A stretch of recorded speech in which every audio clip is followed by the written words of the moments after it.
दर्शकों ब्रेक के बाद ਤੁਹਾਡਾ ਸਭ ਦਾ ਭਰਪੂਰ ਸਵਾਗਤ ਹੈ। ਸੋ ਵੀਅਰਸ ਗੱਲਬਾਤ ਕਰਨ ਜਾ ਰਹੇ ਹਾਂ ਕਿ ਪਿਛਲੇ ਦਿਨੀ ਦੁਨੀਆ ਦੇ ਪ੍ਰਸਿੱਧ ਰਿਪੋਰਟਰ ਤੇ ਪੋਡਕਾਸਟਰ ਟੱਕਰ ਕਾਰਲਸਨ ਨੇ ਇੱਕ ਪੋਡਕਾਸਟ 3 ਜੂਨ ਨੂੰ ਕੀਤਾ ਸੀ। ਇਹ ਪੋਡਕਾਸਟ ਯੂਕੇ ਵਿੱਚ ਹੈਨਰੀ ਨੋਵਾਕ ਨਾਂ ਦੇ ਇੱਕ ਗੋਰੇ ਨੌਜਵਾਨ ਦੇ ਕਤਲ ਨਾਲ ਸੰਬੰਧਿਤ ਸੀ। ਵਿਕਰਮ ਨਾਂ ਦੀ ਇੱਕ ਸਿੱਖ ਨੌਜਵਾਨ ਵੱਲੋਂ ਕੀਤੇ ਕਿਰਚ ਨਾਲ ਇਸ ਕਤਲ ਨੂੰ ਸਿੱਖ ਕਿਰਪਾਨ ਨਾਲ ਜੋੜ ਕੇ ਨਸਲਵਾਦੀ ਅੰਦਾਜ਼ ਵਿੱਚ ਟੱਕਰ ਕਾਰਲਸਨ ਨੇ ਕਿਰਪਾਨ ਤੇ ਪਾਬੰਦੀ ਦੀ ਮੰਗ ਕੀਤੀ ਸੀ। ਇਸ ਸੰਬੰਧੀ ਸਾਡੇ ਇੱਕ ਵਿਊਅਰ ਸਰਦਾਰ ਹਰਪ੍ਰੀਤ ਸਿੰਘ ਜੀ ਵੱਲੋਂ ਟੱਕਰ ਕਾਰਲਸਨ ਨੂੰ ਲਿਖਿਆ ਪੱਤਰ ਅਸੀਂ ਤੁਹਾਡੇ ਨਾਲ ਸਾਂਝਾ ਕਰਨ ਜਾ ਰਹੇ ਹਾਂ। ਸੋ ਅਸੀਂ ਚਾਹਾਂਗੇ ਕਿ ਤੁਸੀਂ ਇਸੇ ਤਰ੍ਹਾਂ ਬਣੇ ਰਹਿਣਾ। ਦੇਖਣ ਸੁਣ ਲਈ ਜਾਂ ਲਿਖਣ ਲਈ ਤੁਹਾਡਾ ਸਭ ਦਾ ਬਹੁਤ ਬਹੁਤ ਧੰਨਵਾਦ। ਜੀ ਡਾਕਟਰ ਸਾਹਿਬ ਕੀ ਕਹਿਣਾ ਚਾਹੋਗੇ?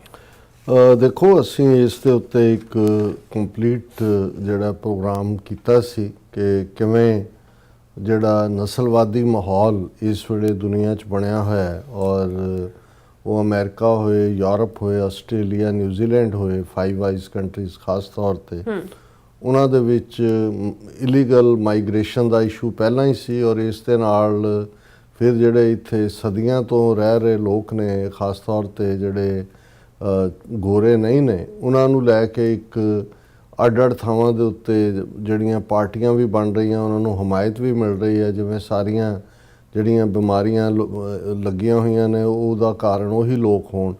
ਸੋ ਇਹ ਮੁੱਦਾ ਜਿਹੜਾ ਸੀ ਉਹ ਜਿਹੜਾ ਹੈਨਰੀ ਨੋਰਵਾਕ 18 ਸਾਲਾ ਯੂਨੀਵਰਸਿਟੀ ਸਟੂਡੈਂਟ ਦਾ ਮਰਡਰ ਇੱਕ 23 ਸਾਲਾ ਸਿੱਖ ਨੌਜਵਾਨ ਨੇ ਕਿਰਚ ਦੇ ਨਾਲ ਕੀਤਾ ਔਰ ਬੇਸ਼ੱਕ ਉਹਦੇ ਗਾਤਰੇ ਕਿਰਪਾਨ ਵੀ ਪਾਈ ਹੋਈ ਸੀਗੀ ਜਿਹੜੀ ਕਿ ਉਹ ਧਾਰਮਿਕ ਤੌਰ ਦੇ ਉੱਤੇ ਜਿਸ ਦੀ ਇਜਾਜ਼ਤ ਹੈ ਇੰਗਲੈਂਡ ਦੇ ਵਿੱਚ ਡਿਫਰੈਂਟ ਮੌਕਿਆਂ ਦੇ ਉੱਤੇ ਇਸ ਦੇ ਉੱਤੇ ਬੜੀ ਡਿਬੇਟ ਤੋਂ ਬਾਅਦ ਸਿੱਖਾਂ ਨੂੰ ਇਹ ਹੱਕ ਮਿਲਿਆ ਹੋਇਆ। ਲੇਕਿਨ ਨਾ ਤਾਂ ਜਜਮੈਂਟ ਨੂੰ ਕਿਸੇ ਨੇ ਦੇਖਿਆ ਜਿਹਦੇ 'ਚ ਵੀ ਕਿਰਚ ਦਾ ਜਿਹੜਾ ਕਿ ਪਰਸ਼ੀਅਨ ਨਾਈਫ ਹੈ ਉਹਦੇ ਨਾਲ ਉਹਦਾ ਮਰਡਰ ਹੋਇਆ ਔਰ ਇਹ ਇੱਕ ਕ੍ਰਾਈਮ ਸੀ, ਇੱਕ ਕ੍ਰਿਮੀਨਲ ਵੱਲੋਂ ਕੀਤਾ ਗਿਆ ਔਰ ਅਸੀਂ ਜਿਵੇਂ ਫਿਗਰਸ ਉਹਨਾਂ ਦੀਆਂ ਆਪਣੀਆਂ ਦਿੱਤੀਆਂ ਸੀ ਕਿ ਇੰਗਲੈਂਡ ਔਰ ਵੇਲਸ ਦੇ ਵਿੱਚ ਪਿਛਲੇ 1 ਸਾਲ 'ਚ 49,000 ਜਿਹੜੇ ਨਾਈਫ ਨਾਲ ਜੁੜੇ ਹੋਏ ਕ੍ਰਾਈਮ ਹੋਏ ਨੇ ਜਿਹੜੇ ਰਿਕਾਰਡਡ ਨੇ ਤੇ ਉਹਨਾਂ 'ਚ ਇਹ ਵੀ ਕ੍ਰਾਈਮ ਸੀ, ਇਹ ਵੀ ਨਾਈਫ ਦੇ ਨਾਲ ਹੋਇਆ। ਲੇਕਿਨ ਇਹ ਜਿਹੜੀ ਇੱਕ ਐਂਟੀ ਇਮੀਗ੍ਰੈਂਟ ਵੇਵ ਬਣੀ ਹੋਈ ਹੈ ਉਸ ਦੇ ਉੱਤੇ ਚੜ੍ਹਦੇ ਆ ਰਿਫਾਰਮ ਪਾਰਟੀ ਨੇ ਪ੍ਰੋਟੈਸਟ ਕੀਤੇ ਔਰ ਉਹਦੀ ਜਿਹੜੀ ਹੈ ਔਰ ਇੰਡੀਅਨ ਹਿੰਦੂ ਤੋਂ ਵੀ ਵਿੱਚ ਵੜ ਗਏ। ਇੱਥੇ ਮੇਕ ਅਮਰੀਕਾ ਗ੍ਰੇਟ ਅਗੇਨ ਦੇ ਜਿਹੜੇ ਲੋਕ ਨੇ ਉਹਨਾਂ 'ਚ ਵੀ ਹਿੰਦੂ ਤਵੀਆਂ ਨੇ ਔਰ ਐਕਸਟ੍ਰੀਮਿਸਟ ਰੇਸਿਸਟ ਗੋਰਿਆਂ ਨੇ ਜਿਹੜਾ ਉਹ ਆਪਣੀ ਭੜਾਸ ਕੱਢੀ। ਅਨਫੋਰਚੂਨੇਟਲੀ ਇਸ ਦੇ ਉੱਤੇ ਜਿਹੜਾ ਐਲਨ ਮਸਕ ਨੇ ਵੀ ਟਵੀਟ ਕਰਕੇ ਜਿਹੜਾ ਉਸ ਦੇ ਉੱਤੇ ਬਲਦੀ ਤੇ ਤੇਲ ਦਾ ਕੰਮ ਕੀਤਾ ਔਰ ਫਿਰ JD ਵੈਂਸ ਜਿਹੜਾ ਆਪਣੇ ਆਪ ਨੂੰ ਫਿਊਚਰ ਦੇ ਵਿੱਚ ਐਜ਼ ਏ ਪ੍ਰੈਜ਼ੀਡੈਂਟ ਦੇਖ ਰਿਹਾ ਔਰ ਆਪਣੇ ਘਰ ਉਹਨੇ ਬੀਬੀ ਊਸ਼ਾ ਜਿਹੜੀ ਹੈ ਉਹਦੇ ਨਾਲ ਵਿਆਹ ਕਰਾਇਆ ਹੋਇਆ, ਬੱਚੇ ਵੀ ਉਸ ਕਿਸਮ ਦੇ ਹੀ ਨੇ। ਲੇਕਿਨ ਉਹ ਵੀ ਇਹ ਦੱਸਣ ਦੇ ਲਈ ਉਹਨੇ ਵੀ ਈਵਨ ਇਹ ਕਿਹਾ ਕਿ ਜੀ ਤੁਹਾਡੇ ਜਿਹੜੀ ਹੈ ਯੂਰਪ ਦੇ ਬਜ਼ੁਰਗਾਂ ਨੇ ਆਪਣਾ ਯੂਰਪ ਦੇ ਕੰਟੀਨੈਂਟ ਦੇ ਕਰੈਕਟਰ ਨੂੰ ਜਾਂ ਮਤਲਬ ਵਾਈਟ ਕਰੈਕਟਰ ਨੂੰ ਨਹੀਂ ਸਾਂਭਿਆ। ਹਾਲਾਂਕਿ ਜਿਹੜਾ ਵਿਕਰਮ ਆਰਨਲਡ ਉਹ ਅਮਰੀਕਾ ਜਿਹੜਾ ਉਹ ਬ੍ਰਿਟਿਸ਼ ਬੌਰਨ ਹੈ। ਲੇਕਿਨ ਇਸ ਸਾਰੇ ਦੇ ਥੱਲੇ ਉਹਦੇ JD ਵੈਂਸ ਦਾ ਫਰਦਰ ਜਿਹੜਾ ਸੀ ਟਵੀਟ ਉਹਦੇ ਤੇ ਨਿਕਲਿਆ ਔਰ ਜਿਹੜਾ ਟੱਕਰ ਕਾਰਲਸਨ ਜਿਹੜਾ ਫੇਮਸ ਪੋਡਕਾਸਟਰ ਹੈ ਪ੍ਰੈਜ਼ੀਡੈਂਟ ਟਰੰਪ ਦੇ ਪਹਿਲੀ ਕੈਂਪੇਨ ਵੇਲੇ ਵੀ ਜਾਂ ਦੂਜੇ ਪੱਕਾ ਸਾਥੀ। ਲੇਕਿਨ ਜਿਹੜਾ ਟੱਕਰ ਕਾਰਲਸਨ ਨੇ ਈਰਾਨ ਵਾਰ ਦਾ ਮੁੱਦਾ ਔਰ ਖ਼ਾਸ ਤੌਰ 'ਤੇ ਜਿਹੜੀ ਇਜ਼ਰਾਈਲ ਦੀ ਇੰਟਰਫੇਰੈਂਸ ਹੈ ਇਜ਼ਰਾਈਲੀ ਲਾਅ ਇਹਦੇ ਉੱਤੇ ਬਹੁਤ ਜ਼ਬਰਦਸਤ ਸਟੈਂਡ ਲਿਆ। ਇਸ ਲਈ ਉਹਦੇ ਫੋਲੋਅਰਸ ਵੀ ਬਹੁਤ ਜ਼ਿਆਦਾ ਵਧੇ। ਇੱਕ ਸਟੇਜ 'ਤੇ ਤਾਂ ਇਹ ਵੀ ਸੀ ਕਿ ਅਮਰੀਕਾ 'ਚ ਉਹਨੂੰ ਅਰੈਸਟ ਵੀ ਕੀਤਾ ਜਾ ਸਕਦਾ ਕਿਉਂਕਿ ਉਹਨੇ ਟਰੰਪ ਦੇ ਪੋਪੂਲਰ ਜਿਹੜਾ ਈਰਾਨ ਵਾਰ ਦੇ ਮੁੱਦੇ ਦੇ ਉੱਤੇ ਸਟੈਂਡ ਸੀ ਉਹਦੇ ਅਗੇਂਸਟ ਜਾ ਕੇ ਭੁਗਤਿਆ। ਹੋਰ ਵੀ ਮੁੱਦਿਆਂ ਦੇ ਉੱਤੇ ਜਿਹੜਾ ਉਹਨੇ ਇਹ ਕਿਹਾ ਕਿ ਵੀ ਅਸੀਂ ਕਿਉਂਕਿ ਉਹ ਹੈ ਤਾਂ ਉਹ basically make America great again ਦਾ ਮੇਨ ਫਲੈਗ ਵੇਅਰਰ ਹੈ ਪਰ ਉਹਨੂੰ ਲੱਗਾ ਕਿ ਵੀ ਇਹ ਤਾਂ ਮੇਕ ਇਜ਼ਰਾਈਲ ਗ੍ਰੇਟ ਵਾਲੀ ਪਾਲਿਸੀ ਟਰੰਪ ਫੋਲੋ ਕਰ ਰਿਹਾ ਇਸ ਲਈ ਇਹਨਾਂ ਦਾ ਤੋੜ ਵਿਛੋੜ ਵੀ ਹੋਇਆ। ਪਰ ਇਸ ਮੁੱਦੇ ਦੇ ਉੱਤੇ ਜਿਹੜਾ ਉਹਨੇ ਟੱਕਰ ਕਾਰਲਸਨ ਨੇ ਜਿਹੜਾ ਜੇ ਤੁਸੀਂ ਰਿਲੇਟਿਵਲੀ ਦੇਖੋ ਤਾਂ ਉਹਦੀ ਨਿਗਾਹ ਦੇ ਪੱਕਾ ਕ੍ਰਿਸਚਨ ਹੈ ਲੇਕਿਨ ਇਸ ਮੁੱਦੇ ਨੂੰ ਉਹਨੇ ਵੀ ਆਪਣਾ ਜਿਹੜਾ ਉਹਦੇ ਵਿਚਲਾ ਲੁਕਿਆ ਹੋਇਆ ਕ੍ਰਿਸਚਨ ਐਕਸਪੈਂਸ਼ਨਿਸਟ ਡਿਜ਼ਾਈਨ ਹੈ ਉਹਦੇ ਥੱਲੇ ਉਹਨੇ ਆਪਣੇ ਆਪ ਨੂੰ ਜਿਹੜਾ 3 ਜੂਨ ਨੂੰ ਜਿਹੜਾ ਉਹਦਾ ਪੋਡਕਾਸਟ ਸੀ ਮੈਂ ਕੁਦਰਤੀ ਕੈਲੀਫੋਰਨੀਆ ਜਦੋਂ 2 ਦਿਨ ਬਾਅਦ ਗਿਆ ਤੇ ਉੱਥੇ ਕਿਸੇ ਨੇ ਕਿਹਾ ਜੀ ਤੁਸੀਂ ਉਹਦਾ ਸੁਣਿਆ? ਮੈਂ ਕਿਹਾ ਜੀ ਨਹੀਂ। ਉਹਨਾਂ ਨੇ ਔਨ ਪਰ ਲੰਬਾ ਸੀ, 1.5 ਘੰਟੇ ਦਾ ਮੋਨੋਲੌਗ ਸੀ ਰਾਦਰ। ਤੇ ਮੈਂ ਜਦੋਂ ਇਨੀਸ਼ੀਅਲੀ ਦੇਖ ਲਿਆ ਕਿ ਵੀ ਉਸ ਦਾ ਜਿਹੜਾ ਉਹ ਬਹੁਤ ਨੈਗੇਟਿਵ ਔਰ ਉਹ ਜਿਹੜਾ ਆਪਣੇ ਧਰਮ ਨੂੰ ਜਿਹੜਾ ਉਹ ਗੋਡਲੀ ਔਰ ਬਾਕੀਆਂ ਨੂੰ ਜਿਵੇਂ ਡੈਵਲਿਸ਼ ਦੇ ਨਾਲ ਜੋੜ ਕੇ ਜਿਵੇਂ ਉਹਨੇ ਕਰਨ ਦੀ ਕੋਸ਼ਿਸ਼ ਕੀਤੀ। ਔਰ ਮੈਂ ਪੂਰਾ ਸੁਣ ਤਾਂ ਨਹੀਂ ਸੀ ਸਕਿਆ। ਅੱਜ ਹੀ ਸਾਨੂੰ ਇਹ ਮੇਲ ਆਈ ਹੈ ਸਾਡੇ ਵੀਰ ਹਰਪ੍ਰੀਤ ਸਿੰਘ ਹੋਰਾਂ ਨੇ ਉਸ ਨੂੰ ਸੁਣ ਕੇ ਟੱਕਰ ਕਾਲਸਨ ਨੂੰ ਜਿਹੜਾ ਉਹਦੀ ਰਿਬਟਲ ਦਿੱਤੀ ਔਰ ਇਹ ਉਹਨਾਂ ਨੇ ਲਿਖਤ ਮੈਨੂੰ ਵੀ ਭੇਜੀ ਹੈ ਕਿ ਮੈਂ ਸ਼ੇਅਰ ਕਰਾਂ ਤਾਂ ਕਿ ਹੋਰ ਲੋਕ ਵੀ ਜਿਹੜੇ ਨੇ ਉਹ ਟੱਕਰ ਕਾਲਸਨ ਨੂੰ ਇਸ ਦੇ ਉੱਤੇ ਸ਼ਰਮ ਦੇਣ ਕਿ ਵੀ ਤੂੰ ਤੇਰਾ ਜਿਹੜਾ ਇਹ ਸਾਰਾ ਤੇਰਾ ਪੋਡਕਾਸਟ ਸੀ ਉਹ ਬਾਇਸਡ ਸੀ ਔਰ ਰੇਸਿਸਟ ਸੀ। ਔਰ ਉਹਨਾਂ ਨੇ ਹਰਪ੍ਰੀਤ ਸਿੰਘ ਉਹਨਾਂ ਨੇ ਮੈਨੂੰ ਲਿਖਿਆ ਕਿ ਵੀ ਮੈਂ ਟੱਕਰ ਕਾਲਸਨ ਦੀ ਰਿਪੋਰਟਿੰਗ ਹੈਨਰੀ ਨੋਵਕਸ ਕੇਸ ਦੇ ਵਿੱਚ 3 ਜੂਨ ਨੂੰ ਦੇਖੀ ਜਿਹੜੀ ਬਹੁਤ ਡਿਸਅਪੋਇੰਟਿੰਗ ਸੀ। ਔਰ ਮੈਂ ਉਸ ਨੂੰ ਉਹਦੀ ਬਾਇਸ ਰਿਪੋਰਟਿੰਗ ਨੂੰ ਦੇਖ ਕੇ ਜੇ ਉਹਨੂੰ ਲਿਖਿਆ ਵੀ ਹੈ, ਹਾਲਾਂਕਿ ਕਹਿੰਦਾ ਮੈਨੂੰ ਨਹੀਂ ਪਤਾ ਵੀ ਉਹਨੇ ਬਾਦਰ ਵੀ ਕਰਨਾ ਮੇਰੀ ਲਿਖਤ ਨੂੰ ਪੜ੍ਹਨ ਲਈ ਕਿ ਨਹੀਂ, ਪਰ ਮੈਂ ਇਹ ਸੋਚਿਆ ਮੈਂ ਤੁਹਾਨੂੰ ਭੇਜਾਂ ਤਾਂ ਕਿ ਤੁਸੀਂ ਹਾਈਲਾਈਟ ਕਰੋ ਕਿ ਹੋਰ ਸਿੱਖ ਵੀ ਜਿਹੜੇ ਨੇ ਉਸ ਨੂੰ ਲਿਖਣ ਤਾਂ ਕਿ ਜਿਹੜਾ ਇਹ ਇੱਕ ਪ੍ਰੋਟੈਸਟ ਘੱਟੋ ਘੱਟ ਉਹਦੇ ਕੋਲ ਲੌਜ ਹੋਏ ਔਰ ਉਹਨੂੰ ਦੱਸਿਆ ਜਾਏ ਕਿ ਵੀ ਤੁਸੀਂ ਕਿਵੇਂ ਡਬਲ ਸਟੈਂਡਰਡ ਰੱਖੇ ਹੋਏ ਨੇ।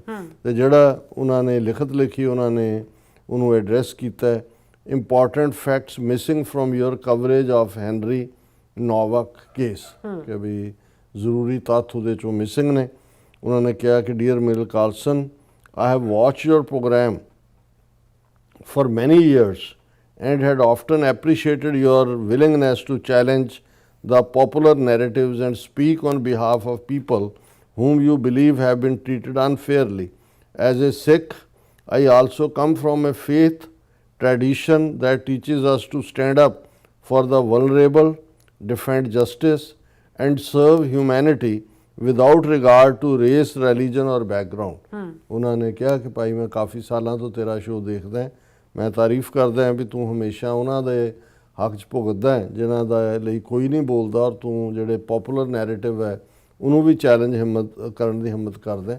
ਮੈਂ ਵੀ ਇੱਕ ਸਿੱਖ ਹਾਂ ਔਰ ਸਾਡੀ ਟ੍ਰੈਡੀਸ਼ਨ ਸਾਡਾ ਮਜ਼ਹਬ ਵੀ ਸਾਨੂੰ ਇਹੀ ਸਿਖਾਉਂਦਾ ਹੈ ਕਿ ਵੀ ਜਿੱਥੇ ਅਨਿਆਂ ਹੋ ਰਿਹਾ ਉਹਦੇ ਖਿਲਾਫ ਆਵਾਜ਼ ਚੁੱਕਣੀ ਔਰ ਇਨਸਾਨੀਅਤ ਦੀ ਸਰਵਿਸ ਬਿਨਾਂ ਨਸਲ ਧਰਮ ਮਜ਼ਹਬ ਦੀ ਔਰ ਦੇ ਪਿਛੋਕੜ ਦੀ ਪਰਵਾਹ ਕੀਤੇ ਬਿਨਾਂ। ਜੀ One of the reasons I have appreciated parts of your work over the years is your willingness to speak openly about your Christian faith and the importance of moral principles in public life. As a Sikh, I recognize many of those same values in my own faith tradition: the dignity of every human being, service to others, compassion, and the belief that individuals should be judged by their actions rather than by their race, religion or ancestry. ਕਿ ਇੱਕ reason ਤੂੰ devote Christian ਹੈ ਔਰ ਮੈਨੂੰ ਇਹ ਚੰਗਾ ਲੱਗਦਾ ਕਿ ਵੀ ਤੁਸੀਂ ਜਿਹੜਾ ਉਹ ਇਹ ਦੇਖ ਕੇ ਕਿ ਇੱਕ ਇਨਸਾਨ ਦਾ ਦੂਸਰੇ ਪ੍ਰਤੀ ਦਇਆ ਭਾਵ ਔਰ ਦੂਸਰੇ ਦੀ ਜਿਹੜੀ ਹੈ ਉਹਦੇ ਕਰਮਾਂ ਦੇ ਨਾਲ ਨੂੰ ਦੇਖੋ, ਨਾ ਕਿ ਜਿਹੜਾ ਕਹਿਣ ਵਾਲਾ ਬੰਦਾ ਹੈ ਉਹਦੀ ਨਸਲ ਕੀ ਹੈ, ਉਹਦਾ ਮਜ਼ਹਬ ਕੀ ਹੈ ਜਾਂ ਉਸ ਦੀ ਪਿਛੋਕੜ ਕੀ ਹੈ। I am writing regarding your program broadcast on 3rd June titled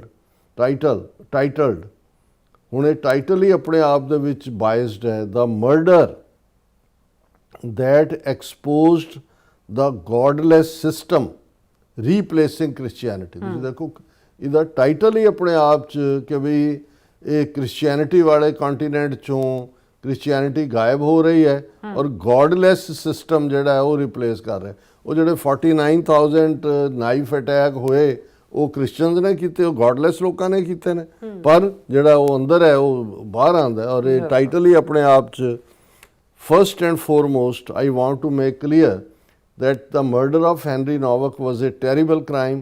Those responsible should face the full consequences of the law, and many Sikhs in Britain publicly expressed their condolences to Henry's family and condemned the killing without reservation. There is no justification for such violence and it does not reflect Sikh teachings. ਉਹਨਾਂ ਨੇ ਕਿਹਾ ਕਿ ਸਭ ਤੋਂ ਪਹਿਲਾਂ ਤਾਂ ਮੈਂ ਇਹ ਕਲੀਅਰ ਕਰਨਾ ਚਾਹੁੰਦਾ ਕਿ ਹੈਨਰੀ ਨੋਵਕ ਦਾ ਮਰਡਰ ਜਿਹੜਾ ਉਹ ਟੈਰੀਬਲ ਕ੍ਰਾਈਮ ਹੈ। ਜਿਹੜੇ ਇਹਦੇ ਲਈ ਜ਼ਿੰਮੇਵਾਰ ਨੇ, ਉਹਨਾਂ ਨੂੰ ਕਾਨੂੰਨ ਦੇ ਦਾਇਰੇ 'ਚ ਪੂਰੀ ਸਜ਼ਾ ਮਿਲਣੀ ਚਾਹੀਦੀ ਹੈ। ਔਰ ਬਹੁਤ ਸਾਰੇ ਸਿੱਖਾਂ ਨੇ ਬ੍ਰਿਟਨ ਦੇ ਵਿੱਚ ਇਸ ਨੂੰ ਕੰਡੈਮ ਕੀਤਾ ਹੈ, ਹੈਰੀ ਦੀ ਫੈਮਿਲੀ ਨਾਲ ਹਮਦਰਦੀ ਦਾ ਇਜ਼ਹਾਰ ਕੀਤਾ ਹੈ, ਔਰ ਰਾਦਰ ਉਹਨਾਂ ਨੇ ਬਹੁਤ ਸਾਰੇ ਜਿਹੜੇ ਨੇ ਉਹਨਾਂ ਥਾਵਾਂ 'ਤੇ ਅਖੰਡ ਪਾਠ ਰੱਖ ਕੇ ਵੀ ਟ੍ਰਿਬਿਊਟ ਦਿੱਤੀ ਹੈ। ਔਰ ਫਿਰ ਉਹਨਾਂ ਨੇ ਕਿਹਾ my concern is not without your reporting of the crime itself, but with several statements made during your monologue that were either incomplete, misleading or unfairly directed at the wider Sikh community। ਕਿ ਵੀ ਜਿਹੜੀ ਤੇਰਾ ਮੋਨੋਲੌਗ ਸੀ ਉਹਦੇ 'ਚ ਤੂੰ ਬਹੁਤ ਸਾਰੀਆਂ ਉਹ ਗੱਲਾਂ ਕੀਤੀਆਂ ਜਿਹੜੀਆਂ ਨਾਮੁਕੰਮਲ ਸੀ, ਗੁੰਮਰਾਹਕੁਨ ਸੀ ਔਰ ਸਿੱਧੀਆਂ ਸਿੱਧੀਆਂ ਸਿੱਖ ਕੌਮ ਵੱਲ ਸੇਧਤ ਸੀ। ਯੂ ਸਟੇਟਡ, ਹੁਣ ਉਹਦੀ ਕੋਟ ਉਹਨਾਂ ਨੇ ਕੋਟ ਅਨਕੋਟ ਕੀਤਾ, British citizens are not allowed to carry 8-inch long knives, while British citizens are not allowed to, but Sikhs are, because under British law carrying a knife is allowed। ਹੁਣ ਉਹ ਇਹ ਕਹਿ ਰਿਹਾ ਹੈ ਕਿ ਜੀ ਜਿਹੜੇ ਬ੍ਰਿਟਿਸ਼ ਸਿਟੀਜ਼ਨ ਨੇ ਉਹ 8 ਇੰਚ ਦਾ ਲੰਬਾ ਨਾਈਫ ਨਹੀਂ ਰੱਖ ਸਕਦੇ, ਕਿਉਂਕਿ ਜਿਹੜੇ ਨੇ ਗੋਰੇ ਜਿਹੜੇ ਬ੍ਰਿਟਿਸ਼ਰ ਨੇ ਉਹਨਾਂ ਨੂੰ ਅਲਾਉਡ ਨਹੀਂ ਹੈ, ਪਰ ਸਿੱਖਾਂ ਨੂੰ ਅਲਾਉਡ ਹੈ ਕਿਉਂਕਿ ਬ੍ਰਿਟਿਸ਼ ਲਾਅ ਦੇ ਥੱਲੇ ਉਹਨਾਂ ਨੂੰ ਇਹਦੀ ਐਗਜ਼ੈਂਪਸ਼ਨ ਮਿਲੀ ਹੋਈ। ਉਹਨਾਂ ਨੇ ਕਿਹਾ Harpreet Singh this description leaves out important legal context, ਇਹਦਾ ਕਾਨੂੰਨੀ ਕੰਟੈਕਸਟ ਤੂੰ ਜਿਹੜਾ ਉਹਨੂੰ ਛੱਡਿਆ।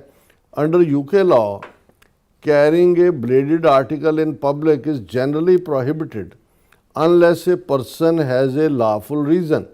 The law specifically recognizes religious reasons as a lawful justification. Sikhs are therefore permitted to wear a kirpan as an article of faith under provisions contained in Criminal Justice Act 1988 and reinforced by the Offensive Weapons Act 2019.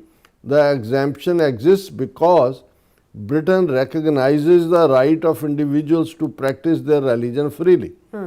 This is not a case of one group being more equal than another.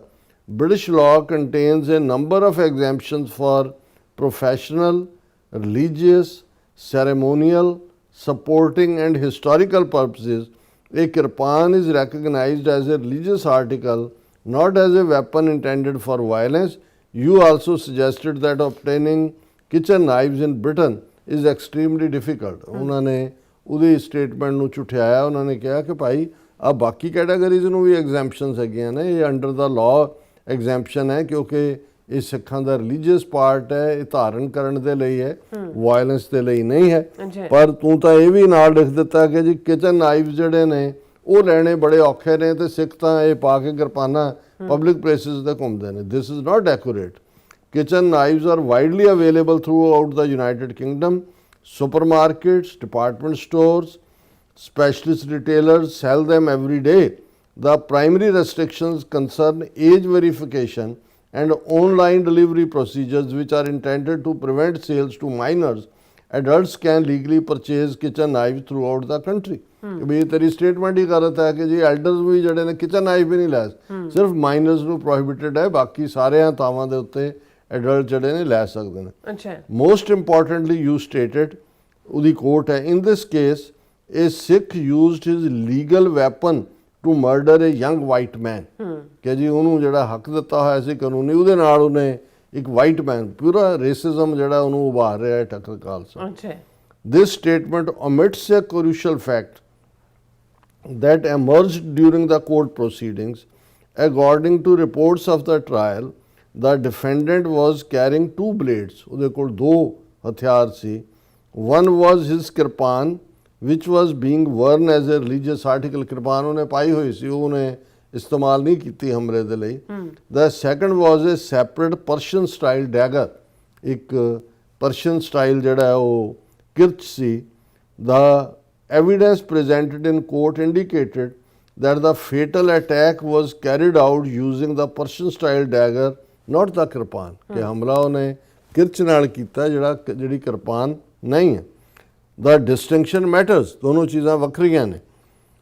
If a crime is committed using an illegal or unrelated weapon, it is unfair to imply that the religious exemption itself was responsible for the crime. ਵੀ ਜੇ ਉਹਨੇ knife use ਕੀਤਾ ਕਿਰਪਾਨ ਨਹੀਂ, ਤੂੰ ਕਿਵੇਂ ਕਹਿ ਸਕਦਾ ਕਿ ਭਾਈ ਉਹਨੇ ਜਿਸ ਚੀਜ਼ ਦੀ ਐਗਜ਼ੈਂਪਸ਼ਨ ਮਿਲੀ ਹੋਈ ਆ ਉਹਨੂੰ ਉਹਨੇ ਇਸਤੇਮਾਲ ਕੀਤਾ। ਬਿਲਕੁਲ। Doing so risks directing public anger towards an entire religious community rather than toward the individual who committed the offense। कि बजाय के गिला और गुस्सा उसते होए जिन्हें क्राइम कमिट किया जिहड़े 49,000 ऑलरेडी नाइफ विल्डर्स ने किया और ये जिहड़ा तू तो सारी सिख कम्युनिटी के मगर पाता गोरियां नूं और लोकां नूं इस किस्म का बायस्ड अपना एनालिसिस दे के। बिल्कुल। Sikhs have been legally wearing kirpans in Britain for generations. During that time, millions of Sikhs have lived peacefully as law-abiding citizens. One individual's criminal actions should not be used to define an entire faith community, and more than the actions of a single Christian, Muslim, Jew, Hindu or atheist should be used to define all others who share their beliefs। कि सिख इत्थे पीढ़ियां तो रह रहे हैं किरपान ਪਾ ਕੇ ਰਹਿੰਦੇ ਨੇ ਕਿਸੇ ਇੱਕ ਬੰਦੇ ਦਾ ਕੋਈ ਗੁਨਾਹ ਉਹਨਾਂ ਦੇ ਨਾਲ ਤੁਸੀਂ ਸਾਰੀ ਕਮਿਊਨਿਟੀ ਨੂੰ ਲਪੇਟ ਦਿਓ ਉਹ ਭਾਵੇਂ ਹਿੰਦੂ ਸਿੱਖ ਕ੍ਰਿਸਚੀਅਨ ਭਾਵੇਂ ਨਾਸਤਕ ਵੀ ਹੋਏ ਇਹ ਬਿਲਕੁਲ ਜਿਹੜਾ ਹੈ ਉਹ ਅਨਫੇਅਰ ਹੈ। I was particularly disappointed that your program did not mention the widespread condemnation of this crime by Sikh organizations and community leaders. Many Sikhs publicly supported the investigation, expressed sympathy for Henry Novak's family and made it clear that such violence has no place in Sikh teaching। ਕਿ ਤੂੰ ਦਾ ਜ਼ਿਕਰ ਹੀ ਨਹੀਂ ਕੀਤਾ ਵੀ ਸਿੱਖਾਂ ਨੇ ਸਾਰੇ ਨੂੰ condemn ਕੀਤਾ। My concern is that your program is transformed a criminal act committed by an individual into a broader argument about Sikhs, immigration and religious accommodation। ਕਿ ਤੂੰ ਇੱਕ ਇੰਡੀਵਿਜੂਅਲ ਦੇ ਕ੍ਰਾਈਮ ਨੂੰ ਇਵੇਂ ਜੇ ਲਿਆ ਕੇ ਪ੍ਰੈਜ਼ੈਂਟ ਕੀਤਾ ਕਿ ਵੀ ਉਹਨੇ ਜਿਹੜਾ ਓਵਰਆਲ ਸਿੱਖਾਂ ਦੇ ਉੱਤੇ ਇਮੀਗ੍ਰੇਸ਼ਨ ਤੇ ਔਰ ਰਿਲੀਜੀਅਸ ਅਕਮੋਡੇਸ਼ਨ ਦਾ ਜਿਹੜਾ ਇਹ ਆਰਟੀਕਲ ਹੈ ਇਸ ਦੇ ਉੱਤੇ ਸਵਾਲੀਆ ਨਿਸ਼ਾਨ ਲਾ ਦਿੱਤਾ ਹੈ। ਅੱਛਾ। That approach risks creating hostility towards a peaceful community that has contributed positively to British society for well over a century। ਕਿ ਜਿਸ ਕਮਿਊਨਿਟੀ ਨੇ ਬ੍ਰਿਟਿਸ਼ ਸੋਸਾਇਟੀ ਨੂੰ ਇੱਕ ਸਦੀ ਤੋਂ ਜ਼ਿਆਦਾ ਆਪਣਾ ਜਿਹੜੀ ਆ ਕੰਟਰੀਬਿਊਟ ਕੀਤਾ ਤੂੰ ਉਸ ਨੂੰ ਜਿਹੜਾ ਹੈ ਉਹ ਨਫ਼ਰਤ ਦੇ ਦਾਇਰਾ ਕਾਰ 'ਚ ਲਿਆ ਕੇ ਖੜਾ ਕਰ ਦਿੱਤਾ ਔਰ ਉਸ ਪ੍ਰਤੀ ਹੌਸਟਿਲਿਟੀ ਕ੍ਰੀਏਟ ਕੀਤੀ ਹੈ। It is precisely because you frequently speak about Christian values that I hope you will reflect on the impact that broad generalizations can have on innocent people। ਕਿ ਤੂੰ ਈਸਾਈ ਕਦਰਾਂ ਕੀਮਤਾਂ ਦੀ ਬੜੀ ਜਿਹੜੀ ਆ ਉਹ ਵਜ਼ਾਹਤ ਕਰਦਾ ਹੈ। ਤੁਹਾਨੂੰ ਪਤਾ ਹੋਣਾ ਚਾਹੀਦਾ ਹੈ ਕਿ ਵੀ ਜਦੋਂ ਇਸ ਕਿਸਮ ਦੇ ਇਸ਼ੂ ਨੂੰ ਜਨਰਲਾਈਜ਼ ਕਰ ਦਿੱਤਾ ਜਾਂਦਾ ਹੈ ਤੇ ਇਨੋਸੈਂਟ ਲੋਕ ਕਿਵੇਂ ਇਸ ਦਾ ਸ਼ਿਕਾਰ ਹੁੰਦੇ ਨੇ ਕਿਵੇਂ ਉਹਨਾਂ ਨੂੰ ਪ੍ਰਭਾਵ। Just as Christians would not wish to be judged by the actions of an individual criminal who happen to share their faith, Sikhs ask only for the same fairness। ਕਿ ਜਿਵੇਂ ਜੇ ਕੋਈ ਇੱਕ ਕ੍ਰਿਸਚਨ ਕੋਈ ਮਾੜਾ ਕੰਮ ਕਰੇ ਤਾਂ ਤੁਹਾਨੂੰ ਚੰਗਾ ਲੱਗੇਗਾ ਵੀ ਸਾਰੀ ਕ੍ਰਿਸਚਨ ਕਮਿਊਨਿਟੀ ਨੂੰ ਕੋਈ ਉਸ ਬ੍ਰਸ਼ ਨਾਲ ਪੇਂਟ ਕਰੇ ਇਵੇਂ ਹੀ ਸਾਨੂੰ ਵੀ ਲੱਗਿਆ ਕਿ ਭਾਈ ਤੇ ਅਸੀਂ ਤਾਂ ਸਿਰਫ ਤੇਰੇ ਤੋਂ ਫੇਅਰਨੈਸ ਮੰਗਦੇ ਹਾਂ। The actions of one man should not become a basis for suspicion towards the entire community। ਇੱਕ ਬੰਦੇ ਦੀ ਜਿਹੜੀ ਕਰਤੂਤ ਹੈ ਉਹਦੇ ਲਈ ਸਾਰੀ ਕਮਿਊਨਿਟੀ ਨੂੰ ਜ਼ਿੰਮੇਵਾਰ ਨਹੀਂ ਠਹਿਰਾਇਆ ਜਾ ਸਕਦਾ। I respectfully ask that in future your team apply the same standards of fairness and accuracy to Sikhs that you would expect when reporting on any other religious or ethnic group। ਕਿ ਭਵਿੱਖ ਦੇ ਵਿੱਚ ਆਪਣੇ ਆਪ ਨੂੰ ਆਪਣੀ team ਨੂੰ ਚੇਤਨ ਕਰ ਕਿ ਭਾਈ ਇਹ ਸੇਮ ਸਟੈਂਡਰਡ ਹੀ ਹੋਣੇ ਚਾਹੀਦੇ ਨੇ ਜਿਵੇਂ ਤੁਸੀਂ ਨਹੀਂ ਚਾਹੋਗੇ ਕਿ ਕੋਈ ਉਸ ਬ੍ਰਸ਼ ਨਾਲ ਸਮੁੱਚੀ ਕਮਿਊਨਿਟੀ ਨੂੰ ਪੇਂਟ ਕਰੇ ਤੁਹਾਡੇ ਕ੍ਰਿਸਚੀਅਨਸ ਨੂੰ ਜੇ ਕੋਈ ਕ੍ਰਾਈਮ ਹੁੰਦਾ। The murder of Henry Novak deserves honest reporting, so do the facts surrounding it। ਕਿ ਵੀ honest reporting ਹੋਣੀ ਚਾਹੀਦੀ ਹੈ ਔਰ ਇਸ ਨਾਲ ਜੁੜੇ ਹੋਏ ਦੂਜੇ ਫੈਕਟ ਵੀ। ਸੋ ਅਸੀਂ ਵੀਰ ਹਰਪ੍ਰੀਤ ਸਿੰਘ ਹੋਰਾਂ ਦਾ ਸ਼ੁਕਰੀਆ ਵੀ ਅਦਾ ਕਰਦੇ ਹਾਂ। ਵੈਲ ਡਰਾਫਟਡ ਲੈਟਰ ਹੈ ਔਰ ਇਹ ਜਿਹੜਾ ਅਸੀਂ ਬਾਕੀਆਂ ਨੂੰ ਵੀ ਇਹ ਐਨਕਰੇਜ ਕਰਾਂਗੇ। ਬੇਸ਼ੱਕ ਇਮੀਡੀਏਟਲੀ ਉਹਨੇ ਜੋ ਆਪਣਾ ਜ਼ਹਿਰ ਸੀ ਉਹ ਗੁਲ ਦਿੱਤਾ ਲੇਕਿਨ ਜਦੋਂ ਮੈਕਸਿਮਮ ਲੋਕ ਲਿਖਦੇ ਨੇ ਜਾਂ ਦੂਸਰੇ ਕਿਉਂਕਿ ਇਸ ਕਿਸਮ ਦੇ ਜਿਹੜੇ ਪੋਡਕਾਸਟਰ ਨੇ ਉਹਨਾਂ ਨੇ ਅੱਡ-ਅੱਡ ਇਸ਼ੂਜ਼ ਦੇ ਉੱਤੇ ਗੱਲ ਕਰਨੀ ਹੁੰਦੀ ਹੈ ਔਰ ਉਹਨਾਂ ਦੇ ਫਿਰ ਜਿਹੜਾ ਉਹ ਨੋਟਿਸ ਹੁੰਦਾ ਹੈ ਕਿ ਭਾਈ ਸਿੱਖਾਂ ਨੇ ਪ੍ਰੋਟੈਸਟ ਕੀਤਾ ਸੀ ਕਿ ਮੈਂ ਇਸ ਨੂੰ ਜਿਹੜਾ ਇੱਕ ਬਾਇਸਡ ਔਰ ਇੱਕ ਰੇਸਿਸਟ ਨੁਕਤਾ ਨਿਗਾਹ ਤੋਂ ਇਸ ਕੇਸ ਨੂੰ ਇੰਟਰਪ੍ਰੀਟ ਕੀਤਾ ਸੀ। ਔਰ ਇਹਦੇ 'ਚ ਜਿਹੜਾ ਵੀ ਸਾਨੂੰ ਵੀ ਜਦੋਂ ਕੋਈ ਲਿਖਦਾ ਹੈ, ਭਾਵੇਂ ਅਸੀਂ ਸਾਡੇ ਆਪਣੇ ਹੀ ਹੁੰਦੇ ਨੇ ਔਰ ਅਸੀਂ ਕੋਈ ਉਹ ਸਾਡੇ 'ਤੇ ਵੀ ਅਸਰ ਕਰਦਾ, ਸਾਨੂੰ ਵੀ ਲੱਗਦਾ ਕਿ ਭਾਈ ਸਾਨੂੰ ਇਸ ਚੀਜ਼ ਦੀ ਜਿਹੜੀ ਹੈ ਉਹ ਪਰਵਾਹ ਕਰਨੀ ਚਾਹੀਦੀ ਹੈ। ਬਿਲਕੁਲ ਡਾਕਟਰ ਸਾਹਿਬ, ਤੁਹਾਡਾ ਬਹੁਤ ਬਹੁਤ ਧੰਨਵਾਦ। ਸੋ ਇੱਥੇ ਲੈਣੇ ਬ੍ਰੇਕ। ਵੀਅਰਸ ਤੁਸੀਂ ਇਸੇ ਤਰ੍ਹਾਂ ਬਣੇ ਰਹਿਣਾ, ਮਿਲਦੇ ਹਾਂ ਆਫਟਰ ਦਿਸ ਸ਼ਾਰਟ ਬ੍ਰੇਕ।